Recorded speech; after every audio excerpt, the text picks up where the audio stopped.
Assalamualaikum warahmatullahi wabarakatuh. Oke, kita bertemu lagi di pembelajaran praktikum statistika kali ini.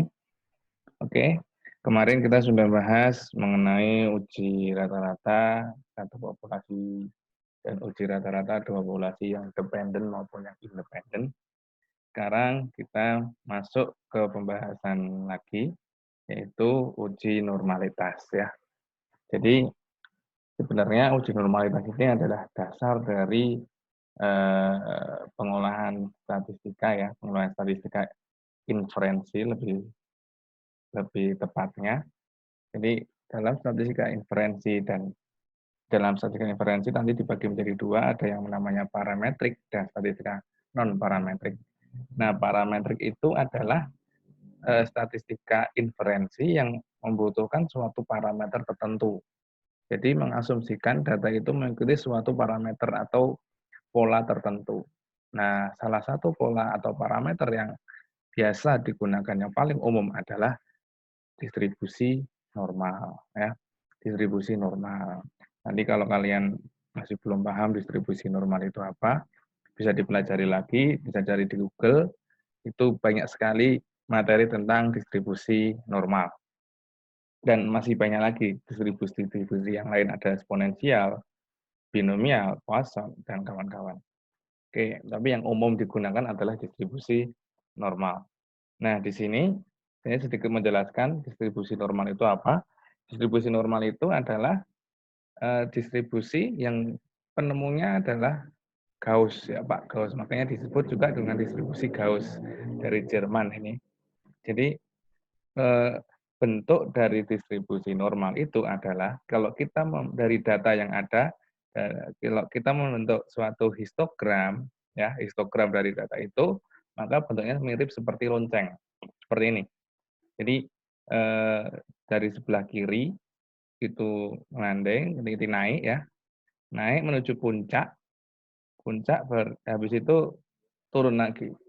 Nah, distribusi normal ini ciri-cirinya lagi adalah bentuknya simetris antara sebelah kanan dengan sebelah kiri itu bentuknya simetris.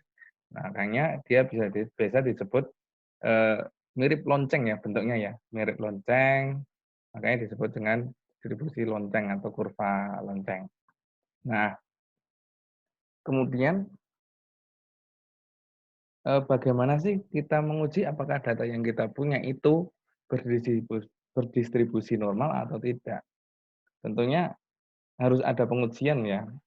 Tidak semena-mena data yang kita punya ini, oh ini pasti berdistribusi normal. Tentu enggak, karena banyak kasus bahwa data itu ternyata tidak berdistribusi normal.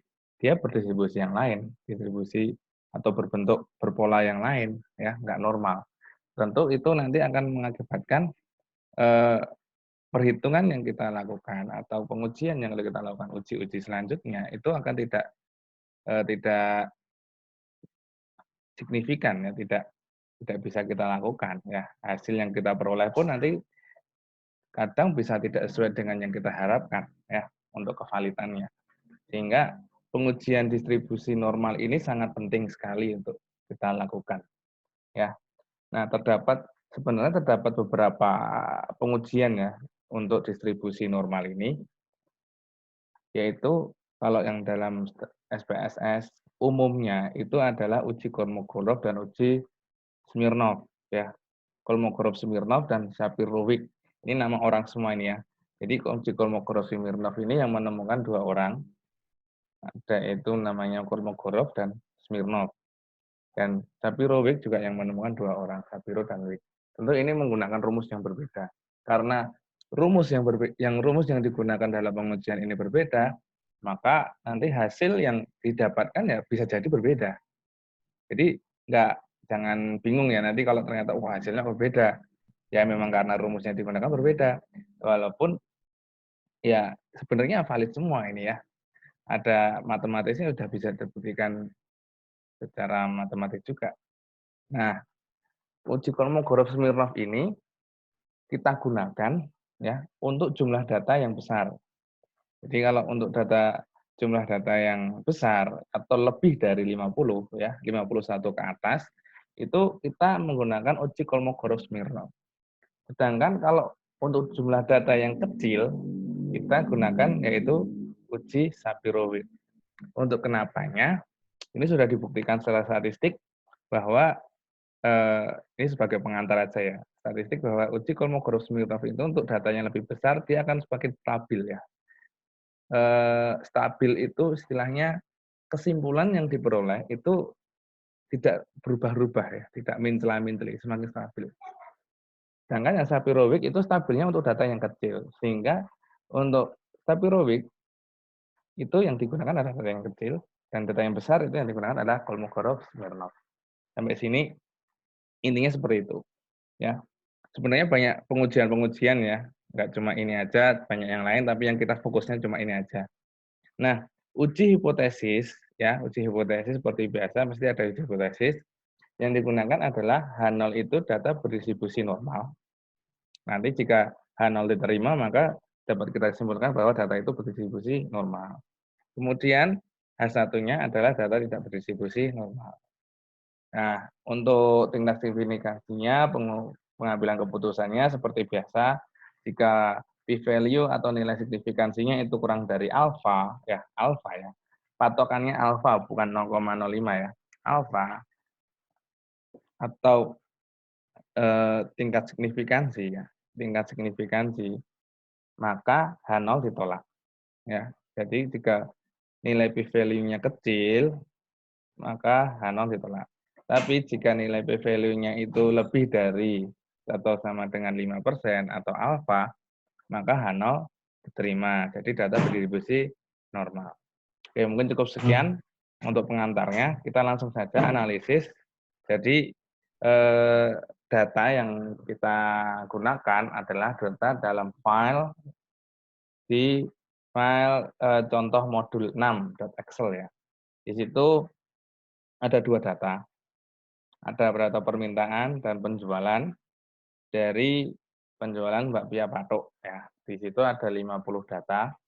Karena datanya ada 50 data dan tadi sudah saya jelaskan 50 data itu masuk data kecil ya. Jadi kita nanti menggunakan Shapiro-Wilk ya, Shapiro-Wilk. Langsung saja ya, kita buka file Excel-nya. Ini datanya ya, jumlah permintaan dan jumlah penjualan. Kemudian kita buka dulu SPSS-nya. Ini langkah pertama yaitu seperti biasa kita masukkan di variable view, dimasukkan di sini yang pertama tadi apa sih? Permintaan, yang kedua penjualan. Ini tulis saja nih, permintaan, yang kedua penjumlahan, enter. Oke, karena datanya interval rasio ya, jadi kita nggak usah ngotak-ngatik lagi ya. Nggak ada yang di skala-skalaran ya. Oke, langsung saja dari data view ini kita copy datanya ya. Datanya segini di-copy semuanya, ada langsung di-copy Ctrl C ya, atau copy paste biasa. Kemudian di sini paste. Nah, ayo, oke ini muncul ya. Paste ya. Jadi ini datanya sudah masuk ya. Datanya sudah masuk. Selanjutnya sekarang kita langsung saja analisis uji normalitas. Langkah pertama yaitu analyze, kemudian descriptive statistics, kemudian explore. Ya, analyze, descriptive statistics, kemudian explore. Nah, karena kita ingin menguji dua-duanya ya, apakah permintaan dan penjumlahan itu berdistribusi normal, maka permintaan dan penjumlahan dua-duanya ini dimasukkan ke dependent list. Kemudian jangan lupa kita pencet di plot ya. Nah, normality plotnya di checklist ya. Normality plotnya di checklist. Yang lainnya abaikan saja nggak apa-apa. Yang penting normality plotnya di checklist, continue dan oke. Nah, tinggal tunggu hasil yang muncul seperti apa. Nah, ini udah ada yang muncul. Oke. Kita cek apakah sama hasil dengan yang di modul.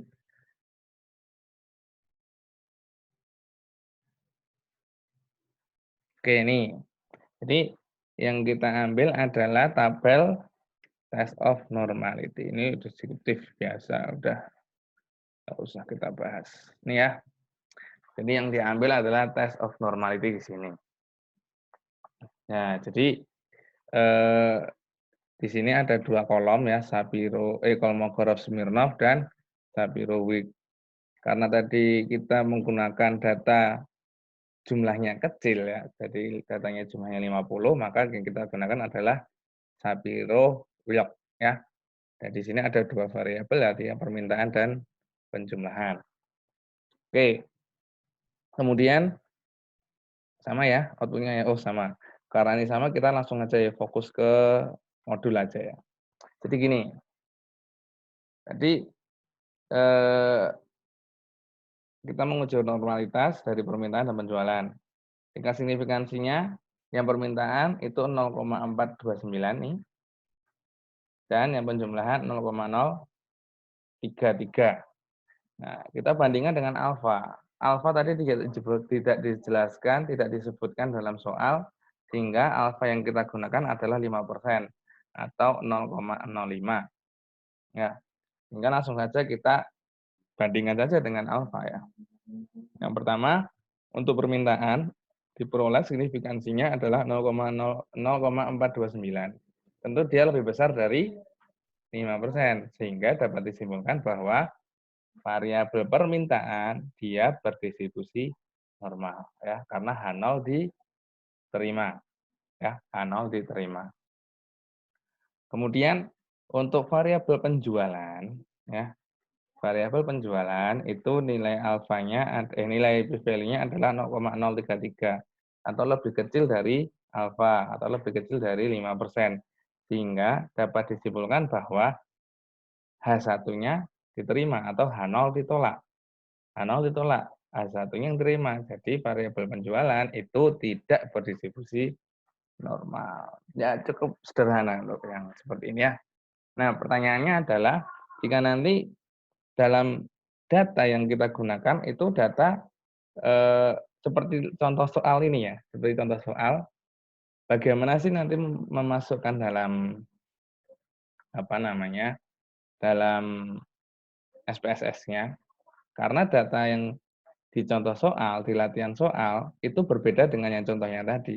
Di situ ada skala-skalanya. Jadi dia data jumlahnya 60 dibagi menjadi 3 ya, A, B, C.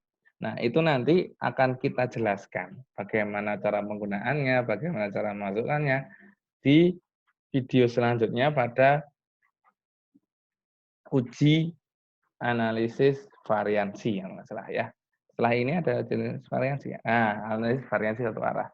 Di sini nanti juga menggunakan asumsi atau syarat-syarat dengan distribusi normal, nanti menggunakan dimasukkan datanya seperti latihan soal ini. Oke, begitu ya. Mungkin cukup sekian dari saya, kurang lebihnya mohon maaf.